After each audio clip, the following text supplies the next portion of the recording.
Hey, so that Google search is a great start, but I have something that's going to be more useful to you than searching how to become a software engineer again. Yeah? What's that? Google is great at serving you all kinds of different videos and articles about how to become a software engineer, but how do you know what path is actually going to be for you? There are so many kinds of software development, and this search isn't going to tell you what path might be right for you based on your goals, your skills, and your interests. But you know what probably can do a better job? Your favorite AI tool like ChatGPT or Claude. Can you show me? Absolutely, I'd love to show you. Let me just... Hey, I'm Bree. I'm a developer advocate and you are a tech bestie who's here to guide and motivate you along your journey into tech. If you're new to the world of coding and you're feeling a little overwhelmed about where to start, don't worry, I've got you covered. Today, we're diving into how you can use AI tools like ChatGPT or Claude to help determine what the best software development path is for you. Think of it as building your own adventure, but for your career in tech. Today, we're going to cover 3 different prompts that you can use to research and understand the different kinds of software development so that you can pick the best path based on what you're interested in, what your career goals are, and work on things you'll actually enjoy developing.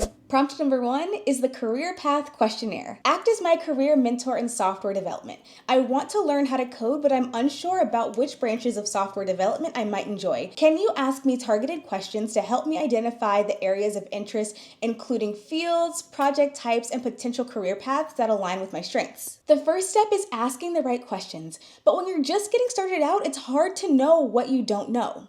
So it's perfectly fine to admit that. You can literally say, I don't know what to do yet, can you help me figure it out? And AI tools are excellent for this. So what this prompt does is it opens up a dialogue and it helps you to reflect on what really excites you, whether it's building websites or working with data or even building video games. Treat these questions like you would treat the questionnaire on your dating profile. You want to be specific about what you're looking for and provide as much information as possible. One of my favorite hacks when answering questions in this questionnaire format is to tell ChatGPT or Claude or whatever tool I'm using that I'm answering questions in an organized manner and not to respond until I've told it to. This ensures that all of your messages can just stay nice and organized rather than having one big clumped group of prompts. Prompt number 2 is all about exploring the options. Act as my career mentor in software development. Based on my interests, goals, and background, can you suggest technical career paths that I might enjoy?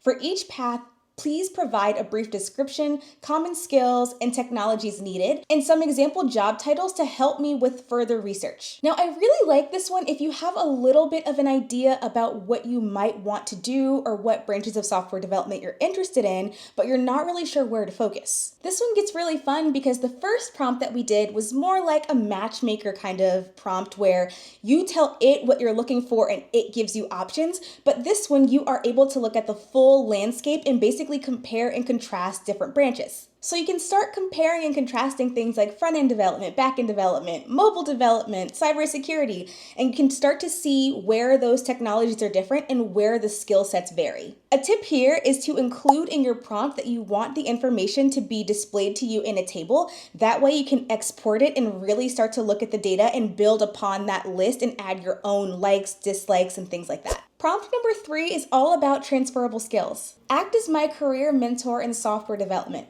I would like to transition to a technical career from a career in X, whatever your current career is.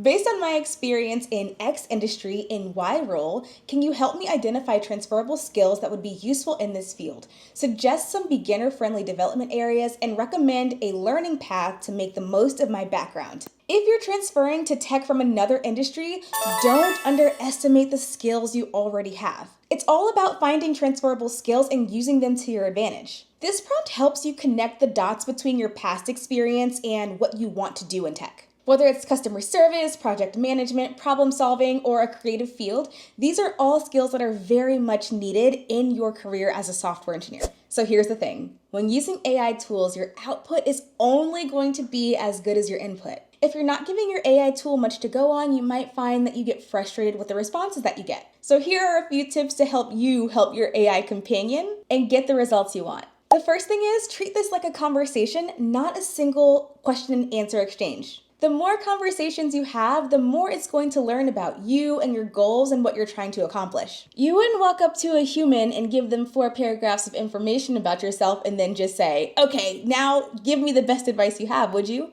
No, probably not. It's an iterative process. Number 2 is going to be share some context. The more you explain your goals and interests, the more tailored advice you're gonna get. Number 3 is to be specific about what you're looking for. So for example, instead of saying, what's the best coding language? So a better question might be, what's a good beginner-friendly programming language for building websites? And number 4 is don't be afraid to pivot. Sometimes the answers that you get from your AI tool will help you understand what you don't want to do. And honestly, that's just as valuable.